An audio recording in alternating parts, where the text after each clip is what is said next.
Assalamualaikum warahmatullahi wabarakatuh. Perkenalkan, saya Ralita Putra. Saya perwakilan dari kelompok yang akan membahas tentang ilmu dan etika dalam mata kuliah bioetika. Jadi sebelum kita masuk ke dalam pemateri, sebelumnya saya ingin menyampaikan bahwasannya ilmu dan etika itu sangatlah penting, apalagi dalam dunia bioetika. Terlebih khusus kita ini berada di program studi biologi, di mana penerapan teknologi di masa sekarang, apakah otomatis perlu kita terapkan secara lebih lanjut, ataukah perlu kita kaji lebih dalam lagi tentang nilai moral dan nilai kemanusiaannya. Untuk itulah mata kuliah bioetika ini ada, dan untuk itu juga lah kita di sini akan menjelaskan tentang ilmu dan etika. Karena tanpa adanya ilmu dan etika, suatu teknologi yang berkembang itu hanya akan menjadi bumerang untuk kita yang mengembangkannya. Mari lanjut ke dalam materi.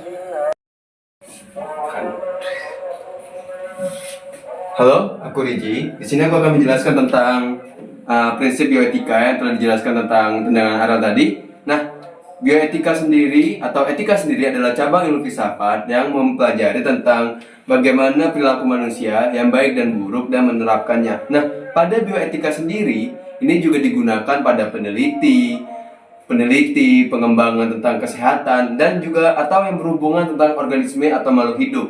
Dan juga ini berpengaruh pada peran pada manusia dan juga lingkungan. Nah, prinsip bioetika sendiri ada 4. Ada beneficence, non-maleficence, autonomy, dan justice. Nah, beneficence ini pertama adalah yang harus memiliki manfaat atau dampak yang menguntungkan. Kemudian ada non-maleficence, artinya tidak menimbulkan kerugian. Dan kemudian ada autonomy, yaitu menjunjung hak untuk melakukan tujuan sendiri atau melakukan tujuan sendiri.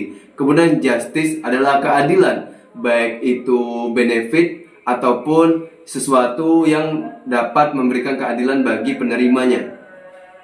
Nah, kemudian contoh kasus mungkin yang akan saya paparkan ini adalah tentang bagaimana prinsip bioetika ini digunakan. Seperti misal pada penggunaan vaksin atau penggunaan vaksin ini kan pasti kita harus memerlukan yang namanya prinsip bioetika seperti non-maleficence, yang artinya ini harus menimbulkan tidak adanya kerugian bagi penerima vaksin tersebut, dan juga akan mengetahui tentang prinsip autonomi, yaitu prinsip untuk si penerima ini bebas untuk melakukan keputusan sendiri atau mewujudkan keputusan itu sendiri. Terima kasih. Halo, aku Faris. Di sini aku akan menjelaskan apa itu ilmu. Jadi ilmu ini merupakan sebuah pengetahuan yang sistematis yang diperoleh dari metode penelitian atau metode ilmiah, yang mana mencakup adanya observasi, hipotesis, eksperimen, analisis data, dan juga kesimpulan yang memiliki ciri yang objektif dan sifatnya yang universal. Namun, ilmu tidak bebas nilai, yang berarti ilmu ini dipengaruhi secara nilai moral maupun nilai sosial, yang mana seperti adanya pemilihan topik, selanjutnya ada metode penelitian yang digunakan, bahkan hasil dari eksperimen harus ada pertimbangan dari etika, moral, maupun sosial. Contohnya yaitu pada riset stem cell. Stem cell ini merupakan sebuah teknologi yang sangat berperan besar atau memiliki manfaat besar dalam bidang kesehatan atau bidang medis. Yang menjadi pro kontra yaitu pengambilan sel dari embrio, yang hal ini menyebabkan adanya dilema etika. Dan dapat disimpulkan bahwa ilmu ini selalu dan pasti beririsan langsung dengan namanya itu pertimbangan sosial. Baik, di sini saya Pandu akan menjelaskan ilmu pengetahuan tidak sepenuhnya netral, karena hal ini membawa dampak sosial dan moral. Disinilah ilmu etika dijadikan sebagai penuntun. Contohnya seperti teknologi gene editing, seperti CRISPR, yang memodifikasi gen DNA. Apakah etis mengubah gen janin untuk menjadikan kecerdasan atau berpenampilan? Di titik inilah ilmu bertemu dengan batasan etis. Etika bukan menjadi suatu penghambat, melainkan agar ilmu tidak dapat disalahgunakan.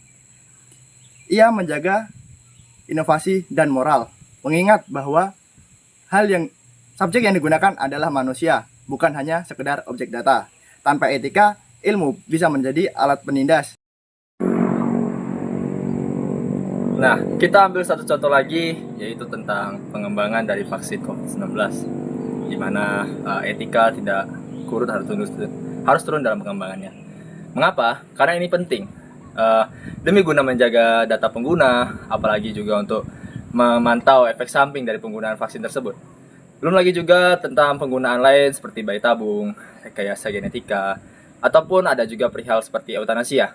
Itu yang membuat bahwasannya ilmu dan etika itu haruslah berjalan secara beriringan. Karena seperti yang sudah dibilang dengan teman saya tadi, bahwasannya ilmu tanpa etika itu merupakan senjata yang sangat berbahaya bagi kita dalam menggerakkan apa yang ada dalam dunia ini. Begitu juga dengan etika, apabila tidak dasari ilmu, bisa saja dia itu hanya bisa menjadi retorika yang menjadi tanpa solusi. Oleh karena itulah kita harus bisa selalu menggerakkan ilmu dan etika itu secara beriringan agar kita dapat terus memajukan teknologi di bawah kesadaran kita masing-masing dan juga kita bisa menggunakannya secara bijak. Demikian yang dapat aku dan kelompokku sampaikan. Lebih dan kurangnya, mohon maaf. Wassalamualaikum warahmatullahi wabarakatuh.